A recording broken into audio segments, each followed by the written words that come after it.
Karibu sana kwenye channel ya donkalves. Kama bado haujasubscribe, tafadhali bonyeza button nyekundu hapo chini ambayo imeandikwa subscribe, kisha bonyeza alama ya kengele itakayojitokeza. Kwenye tutorial ya leo nitaelekeza jinsi ya kutengeneza action kwa ajili ya matumizi ya baadaye. Tuangalie nini maana ya neno action. Maana sahihi ya neno action ni kitendo cha kutengeneza ama cha kurekodi process fulani kwa ajili ya matumizi ya baadaye. Nikimaanisha ya kwamba ukiwa unafanya retouch kuna process unazozipitia. Kwa mfano unaweza ukafungua hii Touch Academy, kuna procedure ambazo unazipitia, ukaklik button kibao, ukafanya mambo mengi. Sasa zile procedure zote una uwezo kuzirekodi, then baadaye ukitaka tena kufanya retouch au tuzipitia tena zile procedure. Badala yake utatumia hiyo action na moja kwa moja itakudirect. Kwa hiyo auto tena fungua hii Touch Academy. Sasa kitendo cha kurekodi hizo process zote ndio tunaita umetengeneza action. Na kwenye tutorial hii ya leo nitaelekeza jinsi ya kutengeneza hiyo action na jinsi gani inafanya kazi. Basi haraka leo sitofundisha jinsi ya kutumia wala jinsi ya kufanya hii retouch. Leo tunadili na action. Ukitaka kutengeneza action kabla hujaanza kufanya chochote kwenye picha yako, inamaanisha utaanza from scratch kutengeneza hiyo action yako. Utakuja kwenye hii panel hapa, utakutana na hichi kidogo cha play. Hiki kinaweza kikaa kimekaa huko juu au sometime kwenye Photoshop nyingine utakimekaa huko chini. Haijalishi imekaa wapi, muhimu na kutafuta hichi kidogo ambacho kimekaa kidogo cha play. Then button una click, itafunguka kama hivi. Kama unataka kutengeneza action ambayo ni mpya bado hujawahi kuitengeneza, una click kwenye hichi new document hapa kwenye hichi kifoja, una click, then itatokea command kama hii. Hapa name maana yake unaandika jina la action yako. Kwa jina langu labda tutaita video 1 labda. Tutaita video 1. Hii tutaiset kama default action.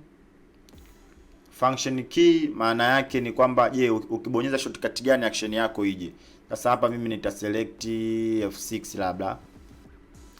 Maybe nibonyeza shift control F6, action yangu moja kwa moja itakuwa applied. Then hapa color nitatumia none. Sio taka action yangu ina makala. Then nita start kurekodi, nitaanza kurekodi. Nilipobonyeza button ya kurekodi, action moja kwa moja itakuwa imeshaanza kufanyaje? Imeshaanza kurekodi. Nita stop ili uone ukishatengeneza action yako kama hivyo. Hiyo ndio jinsi ya kutengeneza action. Sasa ukitaka kuifungua action yako kwa ajili ya matumizi ya baadaye, nitaenda hapa kwenye hichi button cha video, then nitaitafuta tulisave video 1. Kwa hiyo nitaenda kuitafuta video 1 ambayo ni hii hapa. Nita-click hapa video 1, then nita play hapa. Nita play hapa kwenye hichi button hapa. Unaona nakataa? Yes, nitarecord kwenye hichi button nyekundu hapa. Actually moja kwa moja itaanza kuniletea panel zote ambazo nimezipitia na kuzirekodi. Hapa unaona haina changes kwa sababu hatukuitengeneza kwa muda mrefu. Yaani tumefanya shortcut then tukaifunga.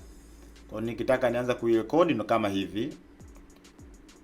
Na click hapo button nyekundu, then naanza kufanya procedure zangu. Maybe ni hapa labda kuna stability nitavuka kama hivyo, nita click hapo.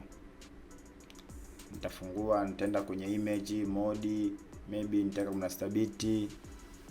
Yeah, then after that nita close hiyo action yangu. Baada ya kuclose action yangu, baadaye sasa nikitaka kuja kuifungua, nitakuja kwenye action, nita search video 1 ambayo ni hii hapa, nitakuja hapa, nitaiplay. Nikiplay moja kwa moja itakuwa be applied hapa. Au nikitaka pia kuirekodi upya, nitaklik kwenye button nyekundu, nitarekodi upya. Baada hapo nitakuja hapa nita stop. Hivyo ndo jinsi ya kutengeneza action kwa wale ambao wanataka kufanya masuala ya retouch bila kupoteza muda. Unaweza kutengeneza action yako then ukaja kuitumia baadaye ikakurahisishia kazi na pia ikakuokolea muda. Tafadhali bonyeza hapo chini button nyekundu iliyoandikwa subscribe, kisha bonyeza alama ya kengele itakayojitokeza.